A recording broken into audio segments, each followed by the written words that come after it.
वंदे बोधमयं नित्यं गुरुं शंकर रूपनममाश्रितो हि वक्रोऽपि चन्द्रः सर्वत्र वन्दते सीताराम गुण ग्राम पुण्यरण्य भयार्णो वंदे शुद्धज्ञानो कवीश्वर कवीश्वरो उद्भव श्री सहायकारिणीं क्लेशहारिणीं सर्वश्रेष्ठकरीं सीतां नतोऽहं रामवल्लभां यन्मायामस्वर्ति विश्वंखिलं ब्रह्माय द्वासुराय स्तुत्वान्वशोभति सकलं रज्जोत्थारे वर्मा यत्पादप्लवमेकमेवि भवाम्बुधे स्थितिर्षावतां वन्देऽहं तं शेषकारणं परं रामाख्यमीशं हरिं नानापुराणनिमागं यद् सम्मतं क्वचिज्जन्तोऽपि स्वान्ता सुखाय तुलसीरघुनाथगाथा भाषा निबन्धमतिमञ्जुलमातनोति श्रीगुरुचरण सरोज रज निजमन मुकुर सुधारि वर्णौ रघुवर विमल यश जोदायक फलचारि प्रभु समर्थ सर्वज्ञ शिव सकल कला गुण धाम योग ज्ञान वैराग्यनिधि प्रणत कल्पतरुनाम संत शिरोमणि तुलसी के चरणों में झुका कर माथा गाता हूँ हे राम तुम्हारी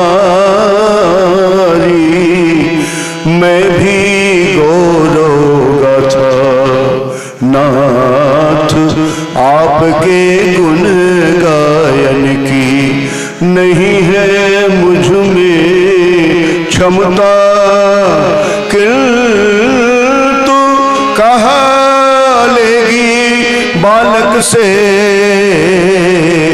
माँ सीता की ममता।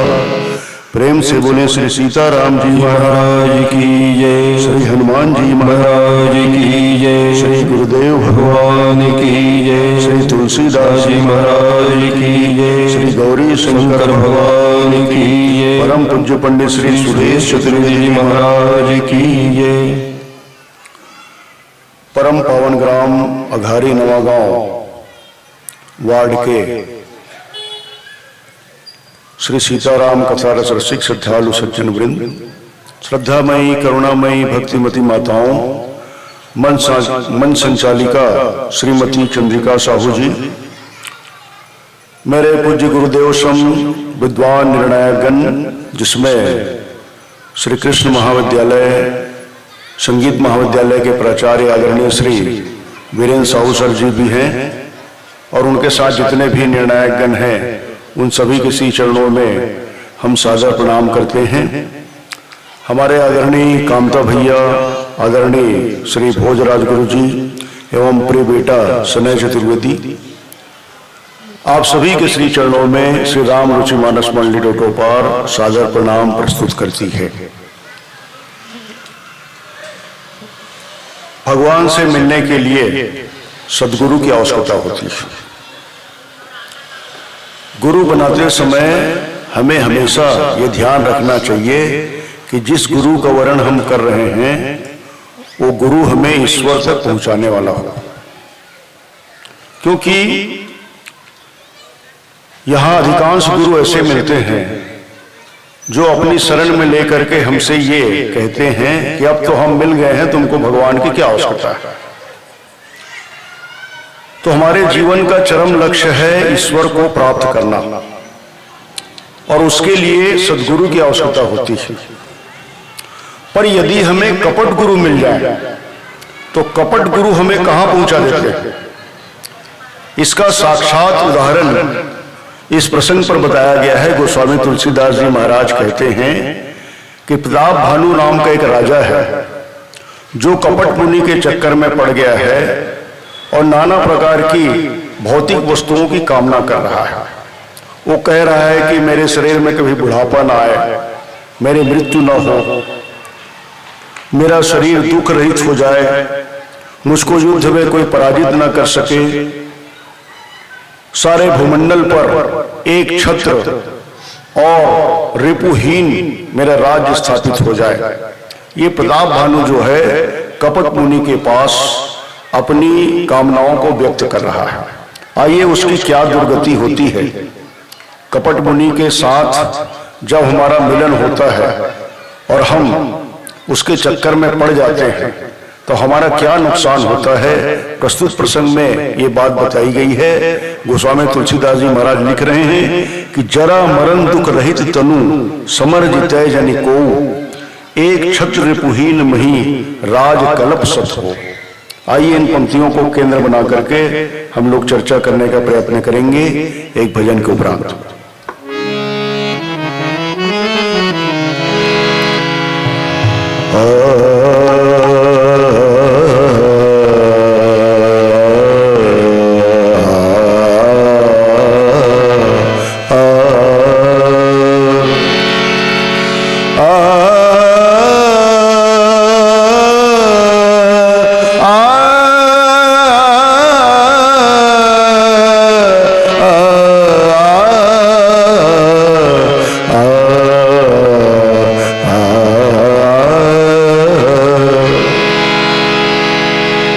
जीवन के मालिक ये जीवन तेरे बिन, बता तो सही राम कैसे चलेगा।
जग क्या है तू भी चकित देखना, जब ये जग क्या है तू भी चकित देखना, जब मेरे अवगुणों का खजाना खुलेगा, जीवन के मालिक ये जीवन तेरे बिन बता तो सही राम कैसे चलेगा, जीवन के मालिक ये जीवन तेरे बिन, जीवन के मालिक ये जीवन के मालिक ये जीवन के मालिक। लखन सिया राम चंद्र शंकर हरि बोल। राजा प्रताप भानु का जीवन चरित्र हमारे सामने आता है। राजा प्रताप भानु जो है एक दिन वन में शिकार खेलने को निकलते हैं। शाम हो जाती है, उसके बाद उसके सामने एक सूकर आता है, सुअर। सुअर का लोभ प्रताप भानु छोड़ नहीं पाता है। इस सुअर को मैं मारूंगा, इस सुअर को मारे बिना मैं घर नहीं जाऊंगा। और सुअर जो है वो मामूली सुअर नहीं था, अभी तो मायावी सुअर था जिसका नाम है कालकेतु। कालकेतु नामक राक्षस जो है वो सूकर बनकर के प्रताप भानु को अपने पीछे लगा देता है। सारी सेनाएं पीछे रह जाती हैं। प्रताप भानु सूकर का पीछा करते हुए वन में नितांत अकेला हो जाता है। सूकर तो मिलता नहीं है, पर वो एक कपट मुनि के चक्कर में पड़ जाता है। मुनि नहीं था, वो कपट से मुनि बना हुआ था। देखिए, मुनि होना अलग बात है, साधु होना अलग बात है, और साधु बनना, देखिए साधु बनना सरल है और साधु होना कठिन है। साधु भीतर से हुआ जाता है और साधु तो हम बाहर से बन सकते हैं। तो मुनि जो है वो सच्चा मुनि ना होकर के कपट मुनि था। वो एक क्षत्रिय राजा था जो प्रताप भानु से कई बार युद्ध में हार गया था और प्रताप भानु से बदला लेने के लिए वो जंगल में निवास कर रहा था, कपट रूप से मुनि बन करके। तो राजा प्रताप भानु उस मुनि को पहचान नहीं पाया और मुनि के चरणों में जाकर के प्रणाम किया। और मुनि ने जब उनका परिचय पूछा कि आप कौन हो, तो राजा प्रताप भानु ने अपना सही परिचय नहीं दिया। गलत परिचय देते हुए राजा प्रताप भानु ने कहा कि मैं प्रताप भानु का महामंत्री हूं। अब देखिए, प्रताप भानु की ओर से असत्य की शुरुआत हो गई। देखिए, हमारा सत्य कब तक टिका रहता है? जब उसमें असत्य का अंश भी ना। सत्य 100% सत्य हो। अगर 99% सत्य है और 1% भी उसमें असत्य मिला, तो वो सत्य जो है फिर असत्य में परिवर्तित होते उसको ज्यादा समय नहीं लगता। तो प्रताप भानु ने पहले झूठ बोल दिया कि मैं कह देना चाहिए मैं राजा प्रताप भानु हूं, वन में शिकार खेलते हुए भटक गया, पर नहीं, वो कहता है कि मैं प्रताप भानु का मंत्री हूं। अब कपट मुनि तो पहले ही पहचानता था कि प्रताप भानु राजा है। प्रताप भानु के झूठ बोलने के कारण कपट मुनि बहुत प्रसन्न हुआ और कहने लगा कि अब झूठ की शुरुआत तो तुमने कर दी है और इसलिए अब हम झूठ का सहारा ले सकते हैं। और उसके पश्चात परिचय पूछा गया तो आदि सृष्टि उपजी जबहि तब उत्पत्ति भय मोह, और हमारा नाम एक तनु है। प्रताप भानु ने पूछा कि आपका नाम एक तनु कैसे है, आप इसकी व्याख्या कीजिए।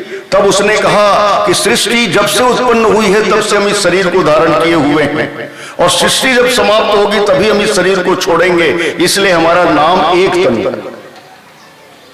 अब देखिए, प्रताप भानु राजा में अगर जरा भी बुद्धि होती, देखिए हम लोग ठगे जाते हैं, लेकिन ठगे जाते हैं, कारण क्यों ठगे जाते हैं? जैसे समाचार पत्रों में हम लोग पढ़ते हैं कि किसी व्यक्ति ने किसी के घर में आया और कहने लगा कि तुम्हारे पास जितने भी रुपये हैं उसको मैं दुगुना कर दूंगा, तुम अपने सभी रुपयों को लेकर के आ जाओ। हम क्या करते हैं, रुपयों को दुगुना बनाने के लिए अपने घर में जितना भी रुपया है कहीं पर कोंटे में भी पड़ा है, उसको भी ला करके उसके सामने रख देते हैं। और अब भाई हमको समझना चाहिए कि रुपया कभी दुगुना हुआ है क्या? रुपया कभी दुगुना नहीं हो सकता, इस बात को हमको समझना चाहिए। लेकिन रुपये को दुगुना करने के लोभ का संवरण हमारे द्वारा नहीं किया जाता, इसलिए हम उसके सामने ले आते हैं और वो आदमी क्या करता है, धोखाधड़ी करके हमारे रुपये को लेकर के फरार हो जाता है। और हम लोग पुलिस थाने में रिपोर्ट लिखाते हैं कि अमुक व्यक्ति ने या किसी व्यक्ति ने हमको धोखा दे करके हमारे रुपयों को लूट ले गया, तो पुलिस वाला रिपोर्ट लिखता है। आजकल ये सब परंपरा चल रही है। लेकिन विचार करने की बात है कि हमको समझना चाहिए कि रुपया कभी दुगुना हुआ है क्या? जादूगर लोग भी रुपये को दुगुना करते हैं तो बाद में कहते हैं भैया ये जादू है, सही नहीं। सही रूप से अगर रुपया दुगुना करने का चमत्कार मेरे पास होता तो आज मैं बहुत ज्यादा धनी होता, ये जादूगर भी कहता है। तो रुपया दुगुना करने का लोभ हमारे भीतर है और इस कारण हम ठगाए जाते हैं, ठगे जाते हैं। यहां पर प्रताप भानु के मन में भी अभी प्रताप भानु अपनी कामनाओं को किसी के सामने प्रकट नहीं किया। अपने राज्य में रहता है तो अपने राज्य में रह करके यज्ञ करवाता है, पूजा करवाता है, आराधना करवाता है। और यज्ञ करने के पश्चात, पूजा होने के पश्चात उससे जब पूछा जाता है कि आपको क्या चाहिए, तब प्रताप भानु कहता है कि नहीं नहीं, मुझको कुछ नहीं चाहिए, सबको भगवान के चरणों में अर्पित कर दो। तो लोग ये समझते थे कि राजा प्रताप भानु जो है वो बहुत अच्छा राजा है, इसके मन में किसी भी प्रकार की कामना नहीं है, ये निष्काम कर्मयोगी है, लोग ये समझते थे। लेकिन उसके अंदर कितनी कामना थी, उसके अंदर कितनी सकामता थी, इसका पता तो इस दोहे में चल रहा है। देखिए, हमारे मन में कामना होती, उसके बाद भी हम लोगों के सामने ऐसा प्रदर्शित करते हैं कि हमारे मन में कोई कामना नहीं है। तो ये है पाखंड, ये है दंभ। हमको ऐसा दंभ या ऐसा पाखंड नहीं करना चाहिए। यदि हमारे अंदर कामना है, हमारे अंदर कामना है तो उसको समाज के सामने प्रकट करना चाहिए, तो हम पाखंडी या दंभी होने से बच जाएंगे। लेकिन प्रताप भानु से यही गलती हुई। प्रताप भानु के मन में अनेक प्रकार की कामनाएं हैं, अनेक प्रकार की भौतिक वस्तुओं की कामनाएं हैं, पर वो किसी के सामने, समाज के सामने, प्रजा के सामने, परिवार के सामने प्रकट नहीं करता है। और वो प्रकट कहां कर रहा है, जहां उसको प्रकट नहीं करनी चाहिए। ये जो कपट मुनि है, ये जो क्षत्रिय राजा है, जो साधु बन करके बैठा है, साधु है नहीं पर साधु बन करके बैठा है, मुनि है नहीं पर मुनि होकर के बैठा है, उसके सामने अपनी कामनाओं को ये प्रकट कर रहा है। और कामनाओं को प्रकट करते हुए कहता क्या है, उसको क्या कह रहा है, कृपा सिंधु मुनि दर्शन तोरे, चारि पदारथ करतल मोरे। कृपा कह रहा है ये प्रताप भानु, है कृपा के समुद्र, है कृपा के सागर। आपको देख करके तो ऐसा लगता है कि मुझको अर्थ धर्म काम मोक्ष की प्राप्ति होने वाली है। प्रभु ताप प्रसन्न बिलो की मांग अगम बर हो। इसीलिए आपके चमत्कार को देख करके मैं आपके श्री चरणों में बारंबार प्रणाम करता हूं। आपके चमत्कार को देख करके मैं हतप्रभ हूं और मैं समझ गया हूं कि आपके अलावा मेरी कामनाओं की पूर्ति कोई नहीं कर सकता। तो कपट मुनि तो कामनाओं की पूर्ति के लिए बैठे ही हुआ था। कपट मुनि ने कहा कि भाई मांगो तो प्रताप भानु मांग रहा है। क्या मांग रहा है, जरा मरण दुख रहित तनु समर तैज निको, एक छत्र रिपुहीन मही राज कल्प सत हो। कह रहा है, क्या कह रहा है कि जरा मरण दुख रहित तनु, मेरा शरीर जो है, ये देख रहे हैं आप शरीर को, मेरा शरीर कितना स्वस्थ है। लेकिन मैं जानता हूं कि शरीर ज्यादा दिन स्वस्थ रहने वाला नहीं है। अभी मैं युवा अवस्था में हूं, अभी मुझ में तरुणाई है, पर मेरी तरुण अवस्था ज्यादा दिन तक रहने वाली नहीं। ये शरीर का एक दिन बुढ़ापा है, और बुढ़ापा जब शरीर का आ जाएगा तो एक दिन मैं मर जाऊंगा। अच्छा, बुढ़ापा आएगा तो रोगग्रस्त भी हो जाऊंगा। आदमी अक्सर बुढ़ापा में ही बीमार पड़ता है। खैर आजकल तो कोई कुछ कहा नहीं जा सकता, कब आदमी बीमार पड़ जाए, कब आदमी का हार्ट अटैक हो जाए, कोई भरोसा नहीं है। आज का समय ऐसी चल रहा है। पर फिर भी हम मान लेते हैं कि युवा अवस्था में आदमी कम बीमार पड़ता है, और युवा अवस्था के बाद जब उसकी जवानी बीत जाती है, जब वो जरा अवस्था का शिकार हो जाता है, तब उसको बीमारियों के द्वारा घिर जाता है। तो प्रताप भानु कह रहा है, व्याख्या कर रहा है कि देखो महामुनि जी, देखियो गुरुदेव, ये शरीर जो है युवा अवस्था में दिखाई पड़ रहा है आपको, एक दिन ये बुढ़ापा को प्राप्त होगा। अब बुढ़ापा को जब प्राप्त होगा, अब तो नाना प्रकार के दुख आएंगे, नाना प्रकार के रोग उत्पन्न होंगे, और नाना प्रकार के रोग उत्पन्न होंगे, कई प्रकार के दुख को झेलते हुए मैं एक दिन मर जाऊंगा, मेरी मृत्यु हो जाएगी। और फिर यदि उस अवस्था में किसी समय युद्ध करूंगा तो मैं सामने वाले को जीत नहीं पाऊंगा। और मेरा सपना क्या है, मैं इस धरती पर, इन तीनों लोगों पर एक छत्र और निष्कलंक राजा बनना चाहता हूं। मेरा कोई शत्रु ना हो, या शत्रु बनने का कोई साहस ही ना करे। कहने का मतलब ये है, मुझसे शत्रुता करने की किसी में साहस ही ना हो, ऐसा वरदान मैं आपसे चाहता हूं। जरा मरण दुख रहित तनु समर जिते जनि को, एक छत्र पुहीन मही राज कलप सत हो। ये प्रताप भानु की मांग है।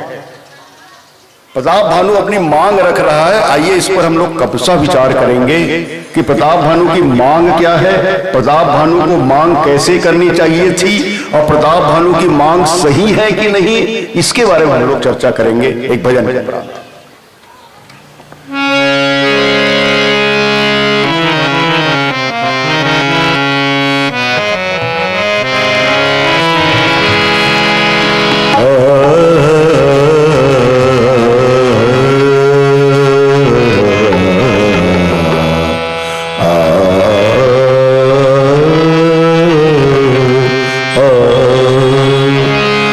संगीत तो आप लोगों ने बहुत सुना होगा, हम लोग आपको शास्त्रीय संगीत की ओर ले चलते हैं, शास्त्रीय सुगम संगीत की ओर।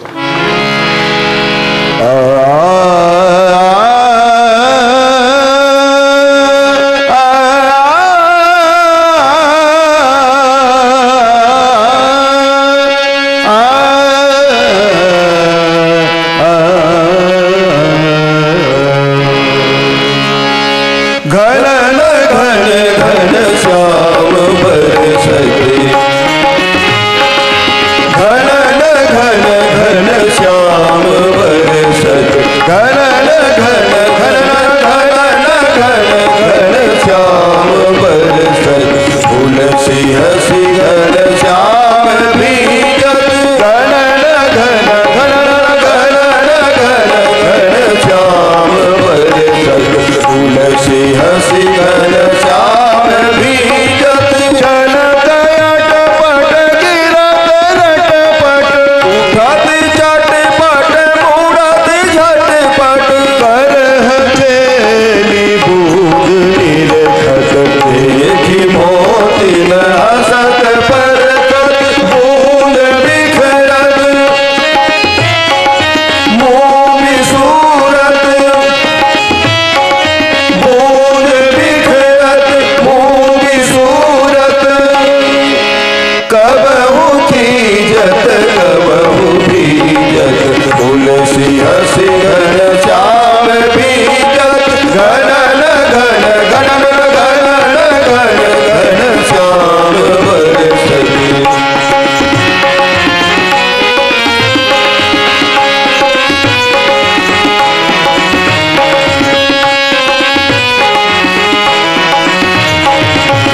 कान बीजत देखी रीझत तुलसी हसी घन श्याम बीजत घन घन घन घन घन घन श्याम बरसते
सिया राम चंद्र की जय। प्रताप भानु जो है कपट मंडी से, सबसे पहले हमें यह देख लेना चाहिए कि हमारी व्यथा कहां शांत होगी, हमारी पीड़ा कहां शांत होगी। कवि रहीम जी कहते हैं, रहीमन निज मन की व्यथा मन ही राखो गोय। अपने मन की व्यथा को अपने मन में ही रखना चाहिए। आजकल होता क्या है कि हम लोग अपनी व्यथा सामने वाले को सुनाते हैं, अपना दुख सामने वाले को सुनाते हैं, तो वो तो हमारा दुख सुनता है, पर वो जो है वो अपने को हमसे भी ज्यादा दुखी बताता है। अरे भैया तुम्हारा दुख तो कम है, तुमसे ज्यादा दुखी तो हम हैं। मतलब दुख बताने से हमारा दुख हल्का नहीं हुआ। इसीलिए कवि रहीम जी कहते हैं कि रहीमन निज मन की व्यथा मन ही राखो गोय, सुन इठ लई है लोग सब बांट न लई है कोय। हमारे दुख को, हमारी व्यथा को जब कोई सुनता है संसारी व्यक्ति, जब कोई कपट युक्त अंतःकरण वाला व्यक्ति, तो वो क्या करता है कि हम जैसे ही वहां से जाते हैं वो पीठ पीछे हमारी हंसी उड़ाता है। अच्छा है, भुगतने दो, बहुत तो इधर उधर कर रहा था, भुगत रहा है तो बहुत अच्छी बात है, माने हमारी हंसी उड़ाता है और बांटता नहीं। इसीलिए कवि रहीम जी ने कहा कि अपने मन की कामनाओं को, अपने मन के दुख को, अपनी मन की व्यथा को किसी भी के सामने प्रकट नहीं करना चाहिए, उचित व्यक्ति के सामने ही प्रकट करनी चाहिए। प्रताप भानु के मन में ये बात नहीं है कि मैं किस व्यक्ति के सामने अपनी कामनाओं को प्रकट कर रहा हूं, और जिन कामनाओं को प्रकट कर रहा हूं उन कामनाओं की पूर्ति वो सामने वाला व्यक्ति कर सकता है कि नहीं, इसकी पहचान प्रताप भानु को नहीं। जबकि प्रताप भानु धार्मिक राजा के रूप में, प्रताप भानु न्यायप्रिय राजा के रूप में, प्रताप भानु भगवान के भक्त राजा के रूप में समाज के सामने आता है, उसकी प्रजा उसको धार्मिक राजा मानती है। किसी ने भी प्रताप भानु राजा के बारे में कोई गलत मानसिकता नहीं व्यक्त की थी, परंतु प्रताप भानु जो है कितना बड़ा दंभी निकला, कितना बड़ा पाखंडी निकला कि वो कपट मुनि के जाल में ऐसा फंसा, कपट गुरु के जाल में ऐसा फंसा। संसार में आज भी ऐसे कपट गुरुओं की कमी नहीं है जो अपने जाल में फांस करके नाना प्रकार के पंथ बना करके और इस समाज को, इस संसार को बांट दिया। और आज देख लीजिए आप, अधर्म के नाम पर जितने संघर्ष नहीं हो रहे उतने ज्यादा संघर्ष तो धर्म के नाम पर हो रहे हैं। हम धार्मिक हैं, हम अमुक को मानते हैं, तो सामने वाला व्यक्ति अरे तुम जो मानते हो ठीक नहीं है, हम जो मानते हैं वो ठीक है, और बस संघर्ष शुरू। तो अधर्म के नाम पर कम संघर्ष होते हैं, धर्म के नाम पर ज्यादा संघर्ष होते हैं। तो हमको सही व्यक्ति की पहचान करनी आनी चाहिए, सही व्यक्तित्व का पहचान हमें करना चाहिए, तभी हम अपने जीवन में सुखी हो सकते हैं, तभी हमारी कामनाओं की पूर्ति हो सकती है। प्रताप भानु ने एक गलती की कि अपनी कामनाओं को वो किसी के सामने प्रकट नहीं किया, लेकिन एक ऐसे व्यक्ति के सामने प्रकट किया जिसको युद्ध में वो हराया था और वो उससे बदला लेने की फिराक में बैठा हुआ था। और वो कपट रूप से मुनि बना था, जिसको गोस्वामी तुलसीदास जी महाराज ने कपट मुनि की संज्ञा दी। और कपट मुनि के सामने वो बोल क्या रहा है, जरा मरण दुख रहित तन। देखिए, इस दोहे की अगर व्याख्या हम करना चाहें तो कई प्रकार से व्याख्याएं हो सकती है। प्रताप भानु कह रहे हैं जरा मरण दुख, जरा मैंने बुढ़ापा ना आए। सबसे पहला उसका वाक्य है, पहला उसका शब्द है, गुरुदेव आप कृपा करो। हाँ, क्या कृपा करनी है? बोले बुढ़ापा ना आए। अब बुढ़ापा ना आए इसका मतलब तो ये होगा कि जवानी में ही साफ हो जाएंगे क्या? भाई अब अगर हम किसी से कहते हैं कि हमारी बुढ़ापा ना आए तो जवानी में ही साफ हो जाओगे, तो प्रताप भानु ने सोचा अरे बड़ी गलती हो जाएगी, जवानी में ही मर जाऊंगा। तो उसने फिर जोड़ा जरा, बोले बुढ़ापा ना है, लेकिन उसके साथ साथ ये भी जोड़ा कि मरण ना, मृत्यु ना। अच्छा चलो भाई, अब देख लीजिए, एक बात मैं आपके सामने रखता हूं, देवताओं की मृत्यु नहीं होती। स्वर्ग में जो रहते हैं देवता, उनकी मृत्यु नहीं होती। लेकिन वो देवगण भाई जिनकी मृत्यु नहीं हो रही उनको तो बहुत प्रसन्न रहना चाहिए। भाई हम लोग भी यही चेष्टा करते कि हमारी मृत्यु ना हो। अगर कोई कह दे कि तुम कल मर जाओगे तो हम सबसे ज्यादा नाराज उसके ऊपर, हमारा मरना खोज रहे हो तुम, हमारी मृत्यु हो जाएगी बोलते हो, डांटने लग जाएंगे, फटकारने लग जाएंगे। मरने से इतना डरते हैं, जानते हैं कि एक दिन मरना है, लेकिन मरने से हम लोग डरते हैं। तो देवगण जो है उनकी मृत्यु नहीं होती। स्वर्ग में वो अमृत का पान करते हैं, सुधा का पान करते हैं, उनकी मृत्यु नहीं होती। लेकिन वो कहते हैं रावण गया स्वर्ग में, हे देवताओं ईश्वरों को खाली करो, नहीं करेंगे तो मारे जाओ या खूब मार पड़ेगी। माने मारे तो नहीं जाओगे लेकिन खूब मार पड़ेगी। तो वो क्या करते हैं, देवगण जो है वो गुफा में पहुंच जाते हैं, पर्वतों की गुफा में जाकर के शरण लेते हैं। रावण आवत सुने सकोहा और देवन तके मीर वीर खोहा। तो उनसे पूछा जाता है कि क्यों भाई आए? तो मार खाने से बचने के लिए देवगण जो है वो पर्वतों की गुफाओं में जाकर छुपते हैं रावण के मारने के डर से।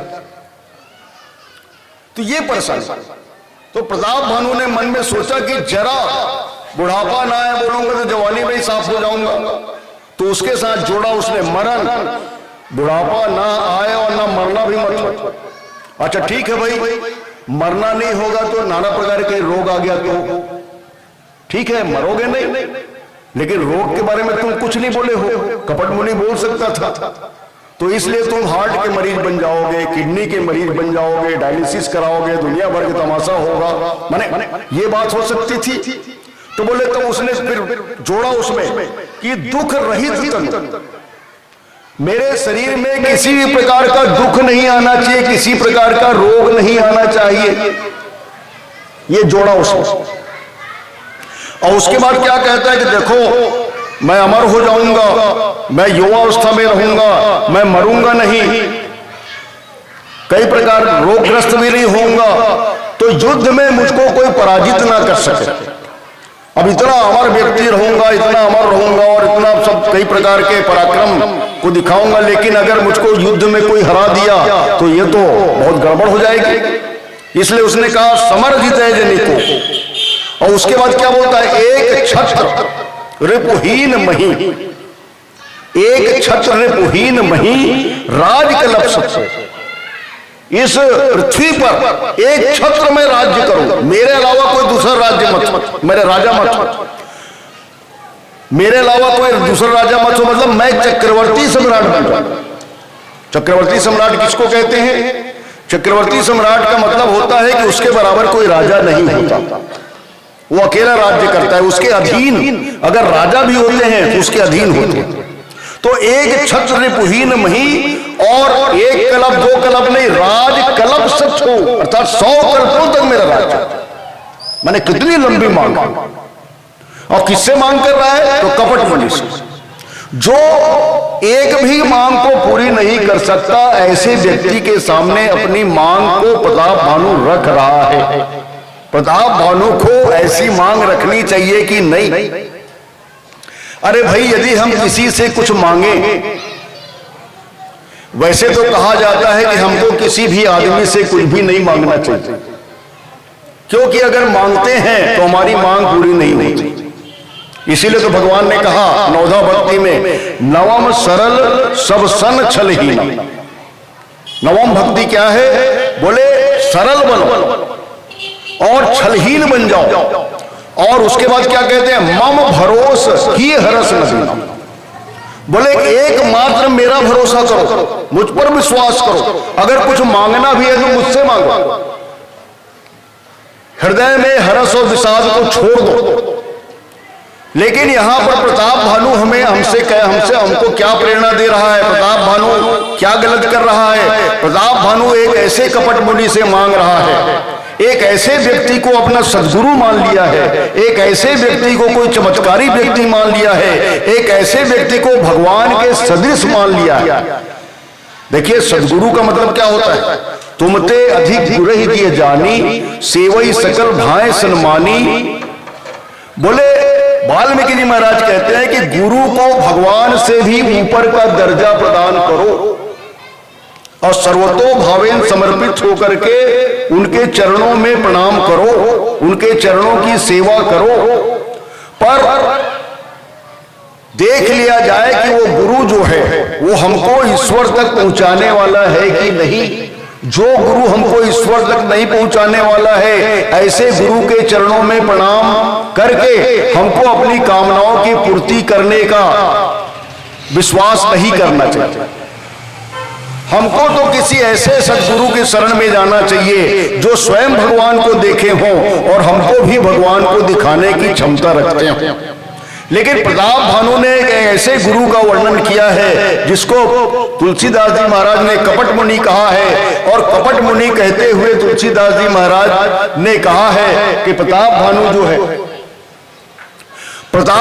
जो है वो अपनी मांग रख रहा है। आइए और चर्चा करते हैं भजन के उपरांत।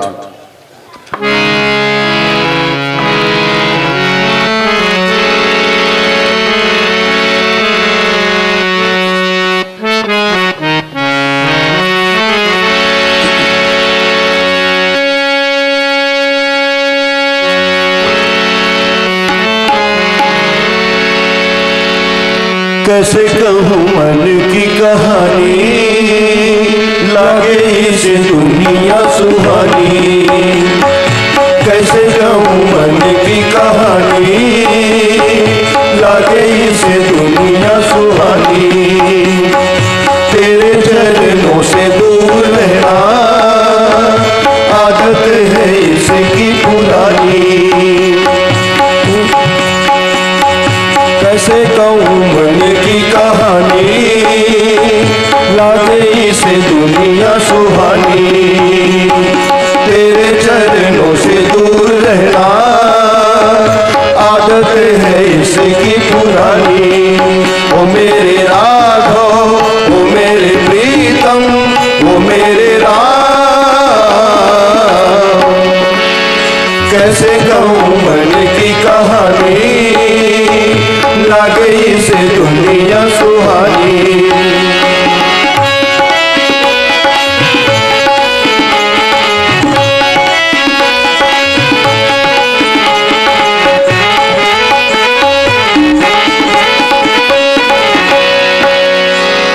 तेरे गुणगान में लागे नहीं मन, कैसे समझाऊं मेरी यही उलझन।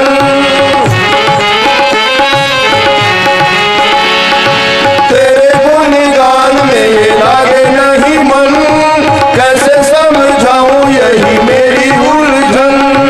जिसे रहे ध्यान विषयों का हर क्षण, कैसे करे तेरी छवि का ये चिंतन। कैसे करे तेरी छवि का ये चिंतन। जाने न क्या लाभ है क्या हानि, लागे इसे दुनिया सुहानी। तेरे चरणों से दूर रहना आदत है इसकी पुरानी। ओ मेरे राघव, ओ मेरे प्रीतम, ओ मेरे राम।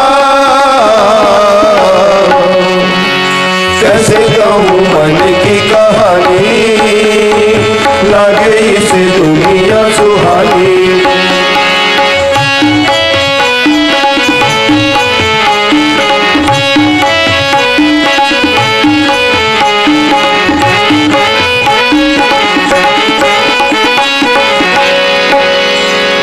प्रभु मेरा जीवन है दोषों का खजाना, कौन मेरे जैसे को चाहेगा अपनाना।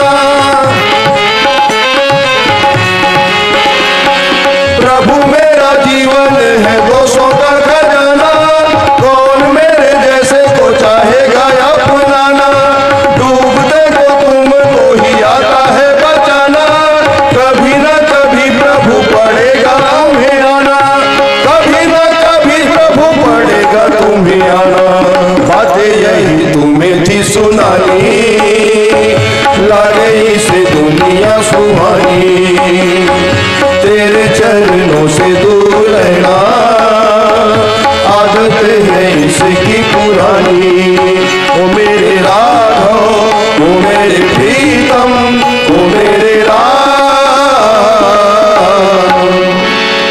कैसे कहूँ मन की कहानी, लागे इसे दुनिया सुहानी, लागे इसे दुनिया सुहानी, लागे इसे दुनिया सुहानी। लखन सिया रामचंद्र की जय। तो हमारी मांग जो है सदगुरु से होनी चाहिए और सदगुरु से एक ही मांग होनी चाहिए। देखिए, सदगुरु से हमको सांसारिक वस्तुओं की मांग नहीं करनी चाहिए, क्योंकि मुझको एक दृष्टांत याद आता है कि एक सेठ जी थे और उनके यहां एक साधु महात्मा जी आए। तो सेठ जी ने महात्मा जी को प्रणाम किया और प्रणाम करते हुए कहा कि महात्मा जी प्रणाम। तो वो महात्मा जी आशीर्वाद देने के बजाय कहने लगे कि महात्मा जी आपको प्रणाम। सेठ जी को बड़ा आश्चर्य हुआ कि अरे मैं इनको महात्मा जी कह रहा हूं, ये तो महात्मा है ही, पर मुझको ये महात्मा कह रहे हैं, क्या बात है। तो पूछा, कारण पूछा कि आप मुझको महात्मा कैसे कह रहे हैं। तब महात्मा जी ने कहा कि जो छोटी वस्तु का त्याग करे वो महात्मा, पर जो बड़ी से बड़ी वस्तु का त्याग कर दे वो महात्मा। तो बोले महाराज मैं महात्मा कैसे हुआ। तब महात्मा जी ने कहा कि भैया मैंने छोटी वस्तु का त्याग किया है। कौन सी छोटी वस्तु है। मैंने इस संसार का त्याग किया है, ये संसार छोटी वस्तु है, इसलिए मैं महात्मा हूं। और तुमने तो बड़ी वस्तु का त्याग कर दिया, अर्थात तुमने तो भगवान का ही त्याग कर दिया है। भगवान से बड़ी वस्तु और कौन हो सकती है ना भाई। तो तुमने तो ईश्वर का ही परित्याग कर दिया है, इसलिए मैं तुमको महात्मा कह रहा हूं। तो यहां पर प्रताप भानु देखिए, इसीलिए महाराज मनु के सामने जब भगवान प्रकट हुए, महाराज मनु और महारानी शतरूपा बहुत ज्यादा तपस्या करते, और तपस्या जब करते तो भगवान प्रकट हुए।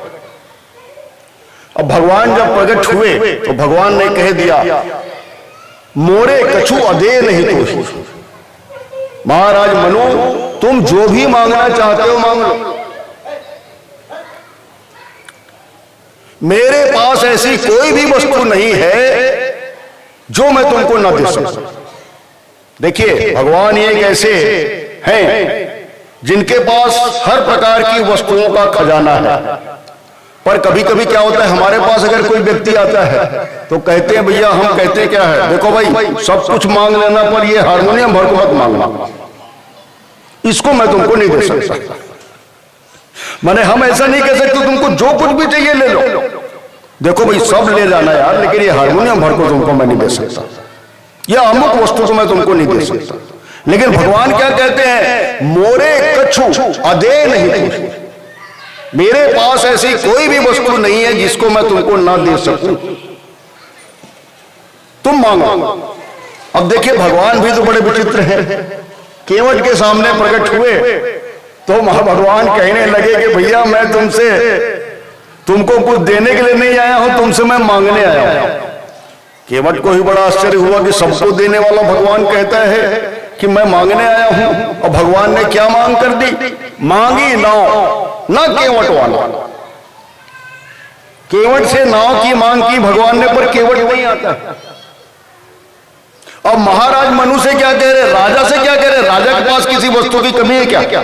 लेकिन राजा मनु से कह रहे हैं कि मेरे पास ऐसी कोई भी वस्तु नहीं है जिसको मैं तुमको ना दे सकता, तुम मांग लो जो चाहो। तो एक राजा से कह रहे हैं कि जो चाहो मांग लो, और केवट से कहते हैं कि मैं तुमको कुछ नहीं दे सकता भैया, मैं तुम्हारे से मांगने आया। तो ये क्या है? ये यही है, भगवान क्या करते हैं? बड़ों की बड़ाई को दूर कर देते हैं और छोटों की छोटाई को दूर कर देते हैं। छोटे लोग क्या सोचते हैं कि हमारे पास कौन आएगा भैया, हमारे पास तो कुछ भी नहीं, हमारी क्या पूछ है, समाज में हमको भला कौन पूछेगा। लेकिन बड़े लोग क्या फूले रहते हैं, बड़े लोग क्या कहते हैं? अरे हमको पूछे बिना अघारी नवा गांव में रामायण प्रतियोगिता नहीं हो सकती, क्या बात करते हैं?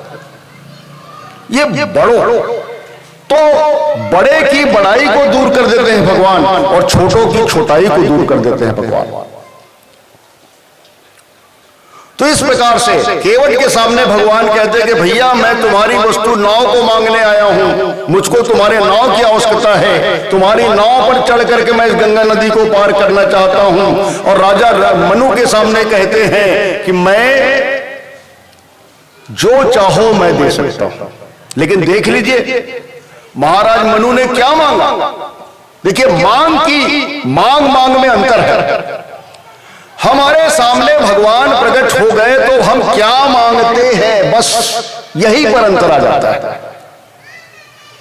भगवान शंकर जी का मंदिर था, सब लोग, कोई लोग जाते थे, कोई फूल चढ़ाता था, कोई पत्थर चढ़ाता था, कोई दूध चढ़ाता था, कोई घी चढ़ाता था, कोई शहद चढ़ाता था। पर एक चोर था व्यक्ति, चोर चोरी करता था, चोरी करके वो अपना जीवन यापन करता था। एक दिन चोरी करने के लिए उसने देखा कोई वस्तु उसको नहीं मिली, तो उसी समय जा रहा था भगवान शंकर के मंदिर के पास से, भगवान शंकर के मंदिर की घंटी बजी, वो वहीं पहुंच गया, वहां कोई नहीं था। अब उसकी दृष्टि घंटी पर थी कि आज तो मुझको कुछ मिला नहीं है, इस घंटी को ही चुरा करके मैं अपना जीवन यापन करूंगा। तो वो क्या किया, घंटी को, घंटी तक उसका हाथ नहीं पहुंच रहा था, तब उसने क्या किया, शिवलिंग पर ही चढ़ कर वो घंटी को प्राप्त करना चाहा।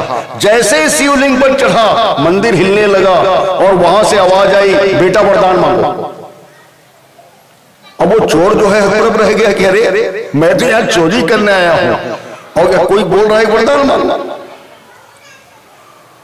तो कहने लगा कि मैं तो चोर हूं भगवान, आप मुझको कैसे वरदान दे रहे हो।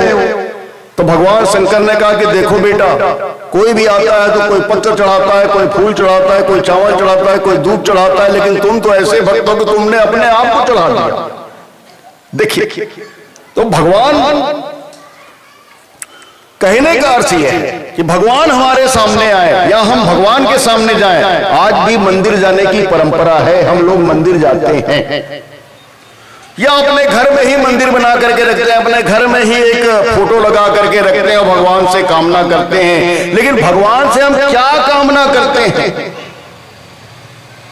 भगवान से हम सांसारिक वस्तु मांगते हैं कि भगवान से हम संसार से ऊपर की वस्तु मांगते हैं? देखिए, आज हम लोग भगवान से मांगते हैं, भगवान को नहीं मांगते। याद रखिए, आज हम लोग मंदिर भी जाते हैं या कहीं भी भगवान के सामने प्रत्यक्ष होते हैं तो भगवान से मांगते हैं, भगवान को कोई नहीं मांगता। या ऐसा कोई बिरला व्यक्ति होगा जो भगवान को मांगता है। तो महाराज मनु ने क्या मांगा भगवान से? महाराज मनु से जब भगवान ने कहा कि मोरे कछु अदे नहीं तो, मेरे पास ऐसी कोई भी वस्तु नहीं है जिसको मैं तुमको ना दे सकूं, चलो बताओ क्या चाहिए। तो महाराज मनु ने क्या कहा, दान शिरोमणि कृपा निधि नाच कहूं सती भाव, चाहूं तुम्हीं समान सुत प्रभु सल कवन दुराव। देख लीजिए महाराज मनु क्या मांग रहे हैं, प्रताप भानु क्या मांग रहा है, महाराज मनु क्या मांग रहे हैं। महाराज मनु मांग रहे हैं कि दानी शिरोमणि, हे दानियों में शिरोमणि, हे कृपा के भंडार, दानी शिरोमणि कृपा निधि नाथ कहूं सत्य भाव, सत्य भाव से कहता हूं, चाहो तुम्हें समान सुख, मैं आपके समान पुत्र चाहता हूं। देखिए इस शब्द की व्याख्या करेंगे तो क्या होता है, चाहो तुम्हें, तो भगवान कहते कि मुझको चाहते हो। तो महाराज मनु ने कहा महाराज अब ज्यादा मत बोलवाओ, चाहो तुम्हें समान सुख, मैं आपके समान पुत्र चाहता हूं। अब भगवान बड़े चक्कर में पड़ गए कि मेरे समान भला कौन हो सकता है। अरे भाई आप लोग भी विचार करके देखो, भगवान के समान भला कोई हो सकते हैं क्या? भगवान के समान तो केवल भगवान ही हो सकते हैं। भगवान ने मन में विचार किया कि मेरे समान तो मैं ही हूं। तब महाराज मनु से कहा, आप सरिस खोजो कहां जाए, आप सरिस खोजो कहां जाए, निपतो तनय होग मैं आए, निपतो तनय होग मैं आए, आप सरिस खोजो कहां जाई।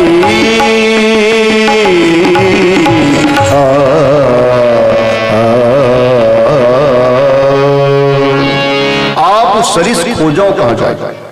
भगवान कहते कि अपने समान भला मैं कहां ढूंढने जाऊंगा, इसलिए एक काम करता हूं राजन, मैं आऊंगा तो चलेगा, मैं ही अगर आपका पुत्र बन जाऊं तो चलेगा ना। महाराज मनु ने कहा महाराज मैं यही तो चाहता हूं कि आप ही मेरे पुत्र बन जाओ। तो भगवान ने कहा कि भाई आपके मुंह से निकल गया है कि चाहो तुम्हें समान सुत, मैं आपके समान पुत्र चाहता हूं। तो भगवान कहते कि मैं तो आऊंगा ही, पर अपने समान भी लेकर के आऊंगा। और इसलिए भगवान आए तो अपने समान भरत जी को लेकर के आए और लक्ष्मण जी के समान शत्रुघ्न जी को लेकर के आए। अर्थात भगवान ने अपने आप को 4 रूपों में प्रकट किया, महाराज दशरथ किया, लेकिन शर्त रखी। देखिए महाराज मनु के सामने भगवान ने शर्त रखी। क्या शर्त रखी? कि देखो भैया मैं आऊंगा तो कह दिया हूं, मैं आऊंगा ये निश्चित है, लेकिन इस जन्म में नहीं आऊंगा।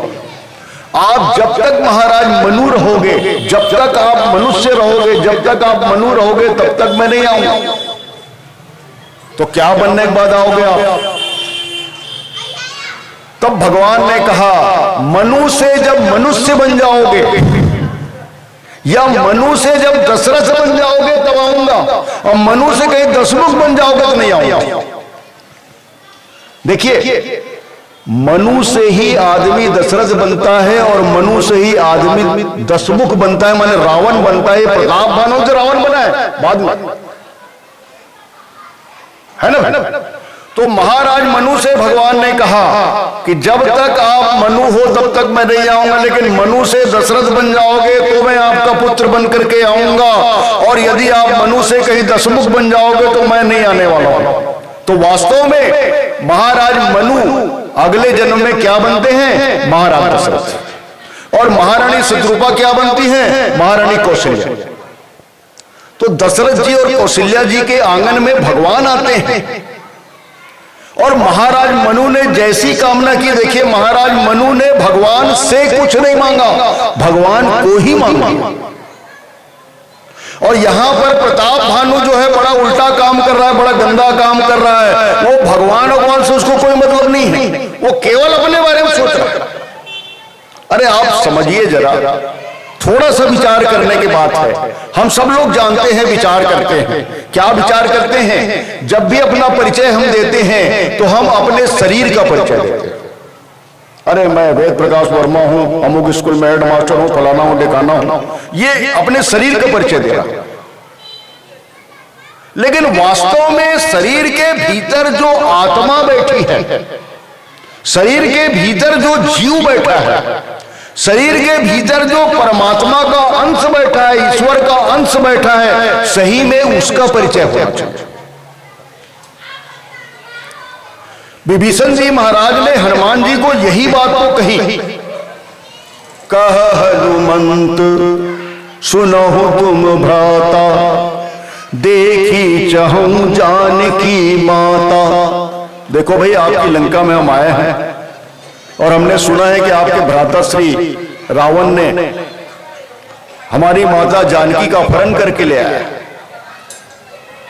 तो आप एक काम करो, हमको माता का दर्शन कराओ, आप हमारे भाई हो। विभीषण जी कहते हैं कि आप भाई कैसे हुए? हम आप भाई कैसे हुए? अरे भाई, मैं निशाचर वंश में जन्म लिया हूं और आप वानर वंश में जन्म लिए, हम दोनों भाई कैसे हुए? मेरा भाई तो रावण और कुंभकर्ण है, हम दोनों भाई कैसे हुए? रावण और कुंभकर्ण आपके शरीर के भाई, लेकिन आपके भीतर जो आत्मा है और मेरे भीतर जो आत्मा है, उसके माता पिता कौन है पहले बताओ? उसके माता पिता तो सीताराम जी है ना। तो एक काम करो, आप मुझको माता जी का दर्शन कराओ, मैं आपको पिताजी का दर्शन कराऊंगा। ये हनुमान जी कह रहे हैं। वास्तव में देखा जाए तो हमारे भीतर जो आत्मा है वो परमात्मा का अंश है और उसके वो हमारे सच्चे माता पिता तो सीताराम जी है। मेरा कहने का कदापि ये अर्थ नहीं कि हम अपने माता पिता को घर से बाहर निकाल दें कि तुम लोग हमारे माता पिता नहीं, हमारे माता पिता सीताराम जी हैं, चलो यहां से। मतलब मेरा ये नहीं। उन माता पिता जी के द्वारा जो हमको जन्म दिया है, उन माता पिता जी के चरणों में तो हमको प्रणाम करके उनके आजीवन हम ऋणी हैं। लेकिन हमेशा हमको ध्यान रहना चाहिए कि हमारे सच्चे माता पिता तो सीताराम जी, तो सीताराम जी हमारे सच्चे माता पिता हैं। तो महाराज मनु ने यही मांगा कि महाराज मुझको आपसे कुछ नहीं चाहिए, मुझको तो आप ही चाहिए। और इस प्रकार भगवान जो हैं वो महाराज मनु को दशरथ जी के रूप में जब वो आ गए तब पुत्र के रूप में मिले। लेकिन यहां पर प्रताप भानु कह रहे कि जरा मरण दुख रहित तनु समर जितै जनिको, मतलब वो आत्मा को पूरी तरह से भूल चुका है, उसका सारा ध्यान अपने शरीर पर है, वो शरीर को ही सब कुछ मान रहा है और शरीर को सब कुछ मानते हुए वो शरीर को ही अमर बनाने की चेष्टा कर रहा है, शरीर को ही हमेशा युवा अवस्था में रहने के लिए वो विश्वास कर रहा है। शरीर पर ही उसकी मांग आधारित थी और वो भी कपट मुनि से। समय तो हो गया, पीली बत्ती जलाओ, समय हो गया। तो देखिए, जब हमारे सोचने का केंद्र शरीर रह जाता है तो हमारा कभी कल्याण नहीं हो सकता। लेकिन हमारे सोचने की दिशा जब शरीर से ऊपर उठकर आत्मा परमात्मा तक चली जाती है तब हमारे जीवन का कल्याण होता है। प्रताप भानु का कल्याण नहीं हो सका। प्रताप भानु जो है मांग तो करता है, जैसे ढपोल संघ के आंगने मांग किया जाए। ढपोल संघ के सामने कोई व्यक्ति पहुंच गया, बोले हमको 1 रुपए चाहिए। अरे 1 क्या मांगते हो? 2 रुपए मांगो। अच्छा 2 ही दे दो। अरे 2 क्या मांगते हो? 4 मांगो। अच्छा 4 ही दे दो। अरे 4 क्या मांगते हो? 8 मांगो। अब देखो, ऐसे लोगों को ढपोल संघ कहते हैं। वो बस डबल करते जाते, देते कुछ नहीं। 8 बोले तो 16 मांगो, 16 मांगो तो 32 मांगो। ये ढपोल संघ। तो ये ढपोल संघ के आगे प्रताप भानु जो है वो पड़ा हुआ है।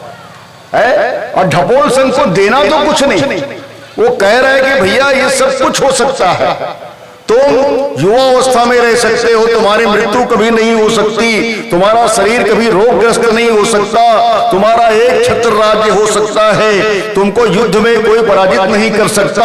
लेकिन मुश्किल ये है, क्या मुश्किल है कि मैं किसी के गांव नहीं जाता, मैं किसी के राज्य में नहीं जाता, मैं तो मुनि हूं। और मुनि माने जंगल में रहने वाला, वन में रहने वाला, तपस्या करने वाला। मैं तो किसी के राज्य में नहीं जाता भाई, और राज्य में मेरे जाए बिना ये काम हो नहीं सकता। तो क्या काम हो नहीं सकता? क्या काम करोगे आप? मुझको ये सब कामनाओं की पूर्ति के लिए आप क्या करना चाहते हो? तो भाई एक काम करो, अपने राज्य में जा करके तुम ब्राह्मणों को बुलाओ, तुम्हारे राज्य में जितने भी ब्राह्मण हैं उनको बुलाओ और भोजन के लिए आमंत्रित करो। जो जो भी तुम्हारे हाथ से भोजन करेंगे वो तुम्हारे वश में हो जाएगा।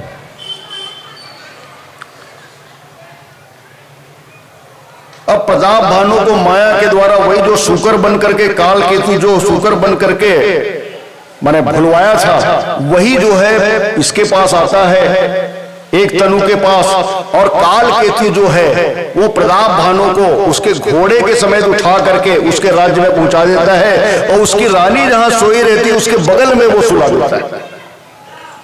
अब देखिए यहां पर दो तरह की बातें। एक तो हनुमान जी भी ऐसे ही करते हैं, सुखैन वैद्य को भवन समेत उठा लेते हैं और ले आते हैं, और यहां पर काल केतु भी वही काम कर रहा है। वो क्या करता है, प्रताप भानु सो रहा है, उसको घोड़े समेत उठा करके वो उसके राज्य में पहुंचा देता है। लेकिन दोनों के पहुंचाने में अंतर क्या है, विचार करके। हनुमान जी और काल केतु दोनों एक ही काम कर रहे हैं, पर दोनों में अंतर क्या है? दोनों में अंतर यह है, विद्वानों के द्वारा यह बात बताई गई कि हनुमान जी महाराज जब सुखैन वैद्य को भवन समेत उठा करके लाते हैं तो कहां पहुंचाते हैं? भगवान के पास, भगवान श्री राम के पास। और काल केतु जब प्रताप भानु को घोड़े समेत उठा करके ले जाता है कहां पहुंचाता है? रानी के पास, उसकी रानी के पास, है ना? तो दोनों में अंतर हुआ कि नहीं हुआ? यात्रा तो दोनों कर रहे हैं, प्रताप भानु भी यात्रा कर रहा है, सुखैन वैद्य भी यात्रा कर रहा है, पर किसकी यात्रा सार्थक यात्रा है? सुखैन वैद्य की यात्रा सार्थक यात्रा है। और संत कौन है दोनों में? तो हनुमान जी हैं परम संत, जो सुखैन वैद्य को उठा करके तो लाते हैं, पर उठा करके ला करके भगवान के दर्शन कराते हैं। पर काल केतु जो है वो प्रताप भानु को भगवान का दर्शन नहीं कराता, अपितु रानी का दर्शन, माने राम का दर्शन नहीं कराता, काम का दर्शन कराता है। तो उसके बाद जो कुछ हुआ उस कथा से आप सभी लोग परिचित हैं। ब्राह्मणों को बुलाया गया, ब्राह्मणों को ये माया में रसोई की गई, और माया में रसोई करके ब्राह्मणों को बुलाया गया। ब्राह्मणों को अपने वश में करने के लिए प्रताप भानु ने यत्न किया, लेकिन उसी समय आकाशवाणी हो गई कि जय समेत परिवारा करके प्रताप भानु को राक्षस हो जाने का वरदान मिला। और ये प्रताप भानु जो है अच्छा भला मनुष्य था, अच्छा भला मनुष्य था, लेकिन अपने गलत कामनाओं के कारण वो राक्षस बन गया, रावण बन गया, प्रताप भानु माने दशानन बन गया। तो हमारे मन में अगर शुभ कामनाएं हैं तो हमारा जीवन सार्थक होगा, और यदि हमारे मन में अशुभ कामनाएं हैं तो हमारा जीवन निरर्थक होगा। ये इस प्रसंग से हमको प्रेरणा मिलती। आइए, पीली बत्ती का संकेत मिल चुका है, एक भजन के बाद थोड़ा सा और बढ़ा दीजिए इसी प्रसंग को। जैसे प्रताप भानु अभी उनको ब्राह्मणों ने श्राप दिया ना, तो उसकी मुक्ति कैसे? श्राप दिया, ब्राह्मण भोजन ग्रहण करना चाहते थे, प्रताप भानु द्वारा परोसे गए भोजन को ग्रहण करना चाहते थे। उसी समय आकाशवाणी होती है, बड़ी हानि अन्न जन खाओ। आकाशवाणी होती है, ब्राह्मणों ये जो अन्न परोसा गया तुम्हारे सामने, इसको तुम लोग मत खाओ। और विप्र वृंद उठी उठी गृह जाओ। देखिए आकाशवाणी क्या हुई है कि हे ब्राह्मणों, इस अन्न को ग्रहण मत करो और अपने स्थान पर उठो और अपने अपने घर जाओ। लेकिन ब्राह्मणों ने उससे बढ़ करके काम किया। क्या बढ़ करके काम किया? भाई आप एक बात को माने आकाशवाणी, आकाशवाणी माने भगवान की वाणी। भगवान ने क्या कहा है? अन्न को खाना नहीं है और अपने स्थान पर उठो और अपने अपने घर जाओ, ये आदेश मिला है। पर ये अपने अपने स्थान पर तो उठ गए अन्न को छोड़ करके, लेकिन उसके बाद इन्होंने एक अनोखा काम क्या किया? तुमने ईश्वर राखा धर्म हमारा। अगर आज ईश्वर की वाणी नहीं होती, आकाशवाणी नहीं गूंजी होती, तो हमारा धर्म नष्ट हो गया होता। इसलिए हम तुमको श्राप देते हैं, जय समेत परिवार, अर्थात तू परिवार सहित राक्षस हो जा। ये ब्राह्मणों के द्वारा प्रताप भानु को राक्षस होने का श्राप है ना। तो ब्राह्मणों के धर्म को नष्ट करना चाहता था प्रताप भानु, और स्वयं क्या बन गया? ब्राह्मणों के द्वारा राक्षस बन गया। तो आकाशवाणी फिर हुई कि विप्र श्राप, नहीं, मैंने तुमसे ये नहीं कहा था कि श्राप दो, है ना। अब श्राप तो तुमने दे दिया, ये राक्षस बन जाएगा, परेशानी मुझको होगी। भगवान का कथन ये है। अब इसको उद्धार करने के लिए मुझको अवतार लेना पड़ेगा, है ना। ये जब रावण बनेगा तो इसको मारने वाला तो राम ही होगा, मुझको राम के रूप में आना पड़ेगा तुम्हारे कारण। इसीलिए मैं तुम लोगों को बोला था कि तुम लोग अपने अपने घर जाओ, पर तुमने माना नहीं और तुमने श्राप दे दिया, और इस कारण मुझको इसको तारने के लिए राम के रूप में आना पड़ेगा। तो रावण को, कुंभकर्ण को, मेघनाथ को तारने के लिए भगवान को राम के रूप में आना पड़ा। शिशुपाल और दंतवक्र को तारने के लिए भगवान को कृष्ण के रूप में आना पड़ा। हिरण्यकश्यप, हिरण्याक्ष को तारने के लिए भगवान को नरसिंह रूप में आना पड़ा। और इस तरह से भगवान को, ये लोग तो 3 जन्म लिए और भगवान को 4 जन्म लेना पड़ा। एक तो कच्छप अवतार और दूसरा नरसिंह अवतार। ये 2 अवतार हुए, एक राम अवतार और दूसरा कृष्ण अवतार, माने 4 अवतार हुए।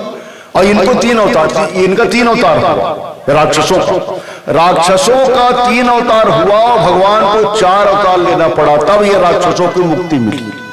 तो इस प्रकार ये कथा आती है। इसी के साथ एक भजन के बाद आपसे विदा।